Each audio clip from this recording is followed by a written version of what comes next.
BNS ಮತ್ತು BNSS ನಡುವೆ ಇರುವ ವ್ಯತ್ಯಾಸ.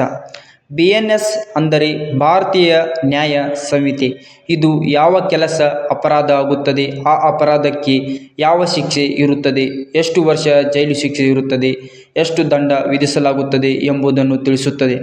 ಉದಾಹರಣೆಗೆ ಕೊಲೆ ಅಪರಾಧ, ಕಳ್ಳತನ ಅಪರಾಧ, ಅತ್ಯಾಚಾರ ಅಪರಾಧ ಇವೆಲ್ಲವನ್ನು BNS ನಿರ್ಧರಿಸುತ್ತದೆ.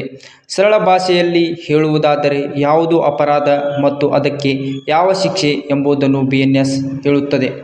BNSS ಅಂದರೆ ಭಾರತೀಯ ನಾಗರಿಕ ಸುರಕ್ಷಾ ಸಂಹಿತೆ. ಇದು ಪೊಲೀಸ್ ಯಾವಾಗ ಬಂಧಿಸಬಹುದು, FIR ಹೇಗೆ ದಾಖಲಿಸಬೇಕು, ವಿಚಾರಣೆ ಹೇಗೆ ನಡೆಸುತ್ತದೆ, ಕ್ರಮ ಏನು ಎಂಬುದನ್ನು ತಿಳಿಸುತ್ತದೆ. ಸರಳವಾಗಿ ಹೇಳುವುದಾದರೆ ಪ್ರಕರಣ ಹೇಗೆ ನಡೆಯುತ್ತದೆ, ನ್ಯಾಯಾಲಯದ ಪ್ರಕ್ರಿಯೆ ಹೇಗೆ ನಡೆಯುತ್ತದೆ, ಜಾಮೀನು ಯಾವಾಗ ಸಿಗುತ್ತದೆ ಇವೆಲ್ಲವನ್ನು BNSS ತಿಳಿಸುತ್ತದೆ.